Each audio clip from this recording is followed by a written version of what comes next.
E imagina só, você tá numa mesa de cirurgia, era pra estar apagado, com anestesia geral, só que você tá 100% consciente. Você escuta tudo o que tá acontecendo ao seu redor, mas não consegue se mexer, enquanto a equipe médica comete um dos piores erros que podem cometer. Pois é, essa é a história de Sherman Sizemore.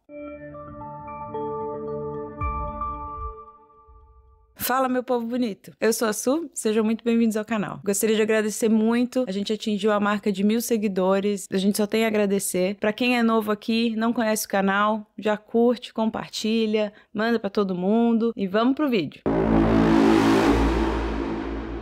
Em 2006, Sherman Sizemore era um senhor de 73 anos e ele era, casca grossa. Trabalhou a vida inteira num dos trabalhos mais perigosos do mundo. Ele trabalhava nas minas de carvão na West Virginia, nos Estados Unidos. Os filhos dele perderam as contas de quantas vezes ele quase morreu no trabalho. Ele tinha várias histórias horrorosas de quase morte e todo mundo sabia que era um trabalho super perigoso. Ou o túnel colapsou, ou era vazamento de gás dentro da mina. Uma coisa horrorosa. Quando ele finalmente se aposentou, ele virou pastor de igreja e mesmo assim sendo um homem com uma aparência meio intimidadora, assim, meio brucutu, sabe? Ele era extremamente amável. Todo mundo amava ele na igreja, todo mundo conhecia ele, a família, e ele era, assim, um avôzão. Sempre que ele tinha oportunidade pra estar ali com os netinhos, ele largava tudo pra ficar com os netos. Aquele vovô babão mesmo, sabe? Mas em janeiro daquele ano, ele mudou da água pro vinho. Deixou de ser aquele exemplo pra comunidade e acabou começando a se comportar como um verdadeiro lunático paranoico. Tudo isso começou na tarde do dia 19 de janeiro, quando ele e a sua esposa Ruby estavam em casa, sentados no sofá, descansando, tranquilos, e do nada ele começou a gritar. Só que não era um gritinho assim, era um grito desesperado.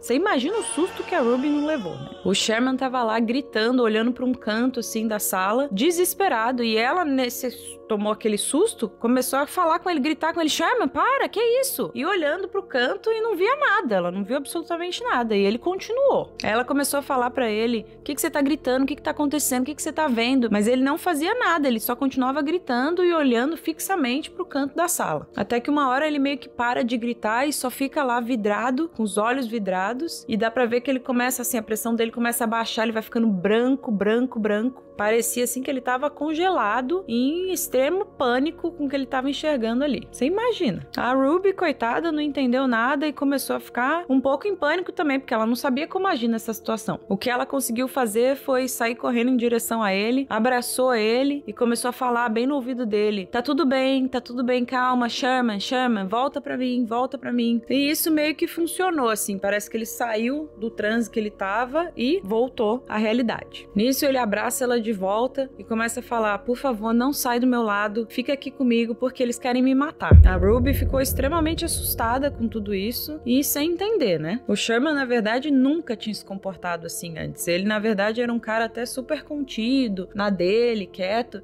Então toda essa situação foi, assim, super bizarro pra ela. A Ruby só conseguiu começar a rezar e pedir a Deus que acalmasse ele e que não acontecesse isso de novo. Mas não foi o que aconteceu. Durante ali o final do dia todo, ele começou a ter mais ataques, cada vez mais recente, e ela não sabia o que fazer. Ela chegou até a pensar em ligar pra emergência, né, pra ambulância, pra ver se alguém ia lá checar ele, mas ela imaginou assim: não, eu acho que eu vou deitar, vamos dormir, e de repente amanhã isso tudo passa e a gente vê se consegue conversar. No dia seguinte, a Ruby acordou e olhou pro lado. O Sherman não tinha dormido, ele estava exatamente na posição que ele deitou, com os olhos vidrados, olhando pro teto do quarto, uma coisa assim, bem bizarra. Nessa hora, a Ruby resolve pegar o telefone e ligar pra família e falar: tá acontecendo isso, eu preciso que vocês venham aqui pra casa pra me ajudar com o Sherman, porque eu não sei mais o que fazer. Mas quando a Ruby fala pra ele que a família tava indo lá pra ajudar, ele dá um grito com ela e fala: não, ninguém pode entrar na casa, tá todo mundo proibido, só pode ficar você aqui comigo. Ele entrou numa paranoia que toda a família e outras pessoas estavam conspirando pra enterrar ele vivo.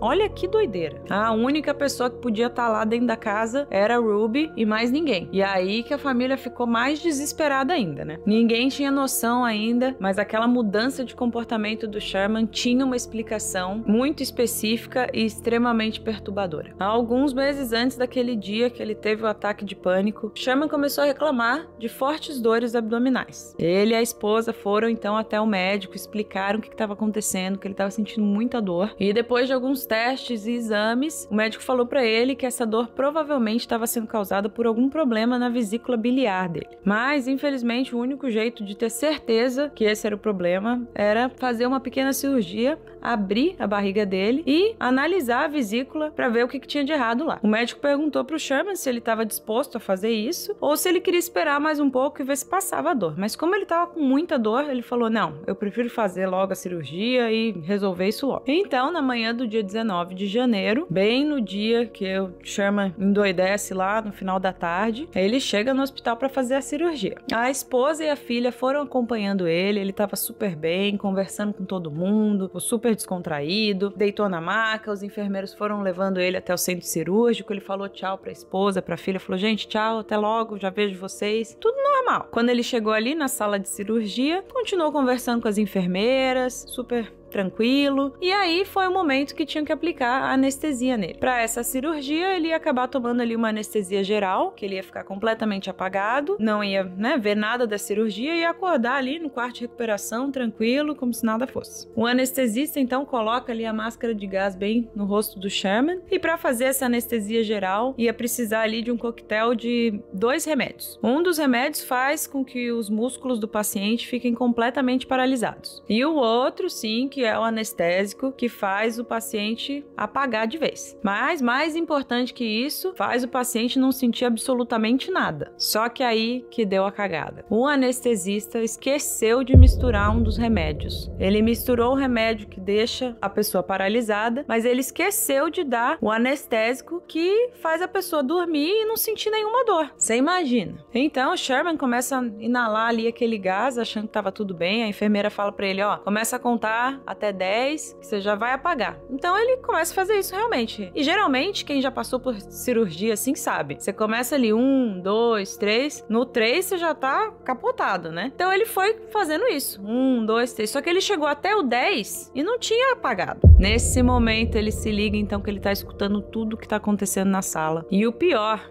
ele consegue sentir o corpo dele. Nisso ele começa a tentar se mexer para tentar avisar os médicos. Só que ele não consegue mexer absolutamente nada, ele não consegue falar nada. A única coisa que ele conseguia mexer eram os olhos. Então ele começa a tentar abrir o olho, mexer o olho, só que ele tava com 2 fitas nos olhos, porque é de praxe já em cirurgia assim, os médicos botarem fitas nos olhos, né? Agora você imagina o desespero. Ele começa a mexer o olho desesperadamente, tentando de alguma maneira que alguém veja o que estava acontecendo. E de tanto que ele mexeu o olho, as fitas conseguem descolar da pele dele e ele começa a ver tudo o que estava acontecendo. Ele começa a tentar se manter calmo, falar: não, vai dar tudo certo, daqui a pouco eu vou apagar, não tem nada de errado. Mas ao mesmo tempo ele tá escutando ali a equipe médica se preparando para começar a cirurgia e ele ainda estava acordado. Foi nesse momento que ele viu alguém caminhando ali bem na lateral dele e era o cirurgião, falando para a enfermeira: bisturi. Você imagina, Deus é pai. A enfermeira então passa o bisturi pro cirurgião e ele começa a abrir a barriga do Sherman e ele sente tudo. Mas ele não conseguia fazer absolutamente nada. Ele começa a gritar na cabeça dele, gritar de dor, de desespero, mas não sai voz, nada. Depois que o médico abriu ali a barriga dele, ele entrega o bisturi pra enfermeira e pede a pinça. A enfermeira entrega a pinça e ele sente as pinças segurando a pele dele aberta. Sherman começa a sentir, então, as mãos do médico entrando na barriga dele e mexendo ali órgãos, músculos, mexendo tudo dentro dele. Ele sentia absolutamente tudo. E a única coisa que ele conseguia fazer era continuar mexendo os olhos para ver se alguém olhava para ele e via que ele estava acordado. Ele, então, escuta o médico falar: câmera. Entregam a câmera para poder ver o que tinha de errado ali. E nessa mesma hora o médico fala: sucção. Ele sente, então, um tubo sugando ali líquido de dentro das entranhas dele. A dor que o Sherman estava sentindo nesse momento é assim, impossível de medir. Cada segundo parecia uma eternidade. Até que o médico grita então forceps, que é um instrumento ali para manter o buraco bem aberto para o médico conseguir chegar até a vesícula. Imagina a dor. Nessa hora o Sherman já estava em estado de choque completo. Ele não conseguia nem mexer mais os olhos, ele só estava com os olhos esbugalhados assim, olhando pro teto e só rezando, né? Finalmente, alguém percebe. Uma das enfermeiras olhou ali pro rosto do Sherman e viu ele de olho aberto e aí ela deu um grito, falou: para tudo que ele tá acordado. O cirurgião então toma um puta susto, né? Fica ali, quando ele vê a situação, ele já chama o anestesista, que estava sentado ali no canto da sala, e já fala: vem aqui consertar essa cagada agora. O anestesista sai correndo e começa a aplicar ali doses cavalares de anestésico. E enquanto o anestesista estava fazendo isso, ele começou a tentar lembrar de como que foi ali o pré-operatório, e ele realmente lembrou: cara, eu não apliquei. Bem nessa hora, o anestésico já começa a fazer efeito bem rápido e o Sherman apaga. Só que foi aí que o anestesista e toda aquela equipe médica perceberam que eles estavam,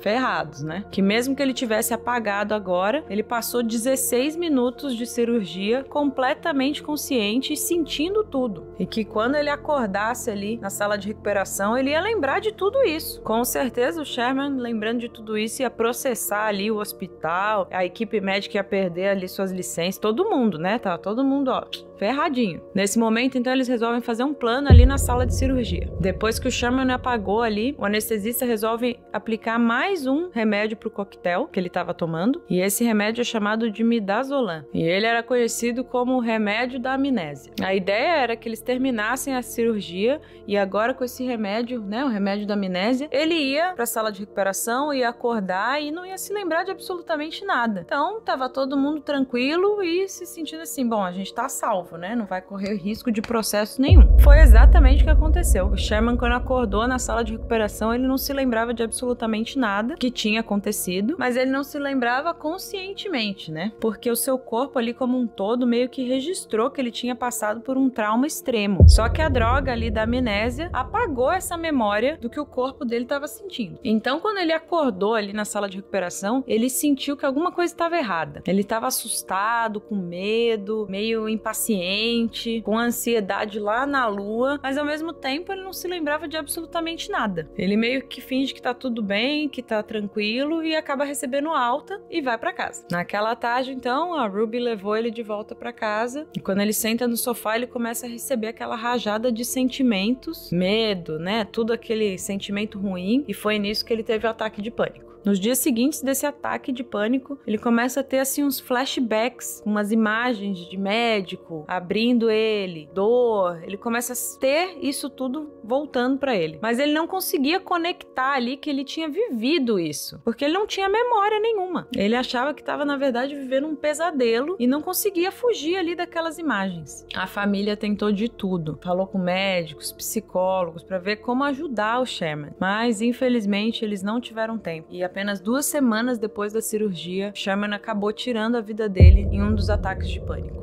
A família ficou destruída, completamente devastada. Ninguém conseguia entender como um homem feliz, forte, que nunca teve um problema mental na vida, acabou fazendo aquilo. Eles então começam a ir atrás de uma explicação. Tiveram que lutar muito, mas eles conseguiram um relatório da cirurgia. Eles entregaram esse relatório para um médico amigo da família e foi aí que eles descobriram tudo. Ele viu que o Sherman tinha passado 16 minutos, como que é chamado de consciência durante a anestesia geral. Que aquilo tudo tinha sido um erro humano e que o Sherman tinha passado 16 minutos assim, sentindo uma dor inimaginável. Além também de descobrir que a equipe médica percebeu o erro, tentou acobertar e apagar tudo isso da memória dele. A família do Sherman ia sim processar o hospital, mas eles acabam entrando num acordo financeiro fora dos tribunais ali para encerrar o caso.